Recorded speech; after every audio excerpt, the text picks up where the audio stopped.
wanted to talk about how out of our pain and our hurt, out of struggle, your success is made manifest. And I think about how Jacob was injured and scarred, but he was blessed and renamed.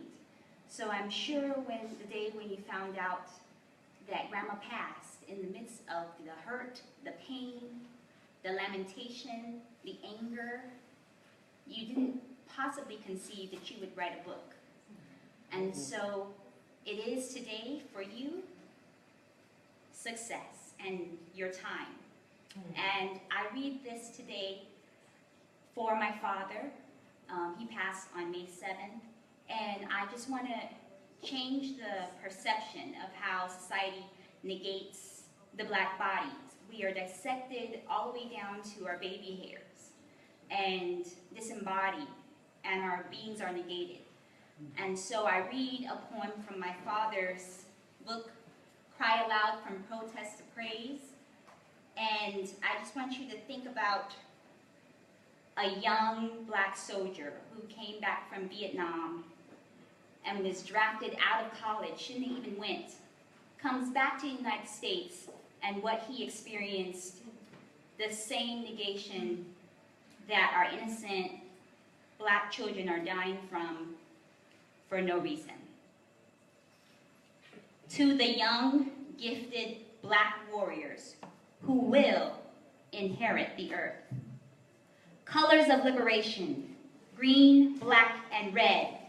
I pledge allegiance to the green, to Africa, the fertile mother queen, from which we spring to brothers ripped off no longer on the scene, Medgar, Malcolm, Martin, and George Jackson. It grieves me deeply to say these names. I pledge allegiance to the black, to Mammy's burdened, beaten, brutalized black back. I pledge allegiance to the red, for the blood that's been shed. To blacks struggling, but far from dead.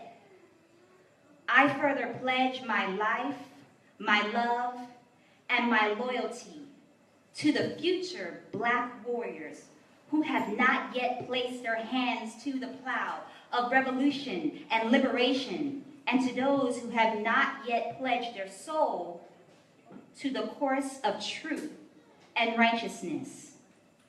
To you who must and will inherit the earth, may you perceive a calling beyond wealth and fortune.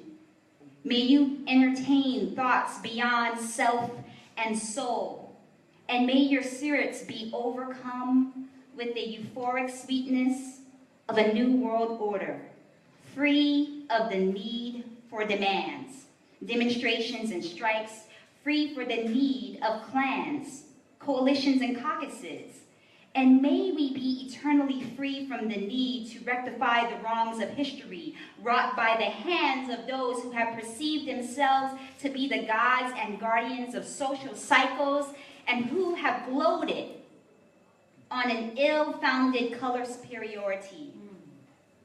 And may we hear and now heed the call of blackness, which may very well be the fashioners of a brave new world, a world where we succumb only to the might of right, only to the light of justice, and only to the blinding rays of love and understanding.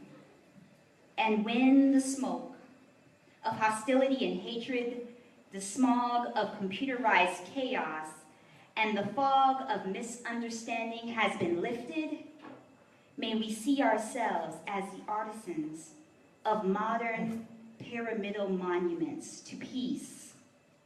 And in this hour, may we pledge our lives to the cosmic struggle for liberation. By John Lee Parish.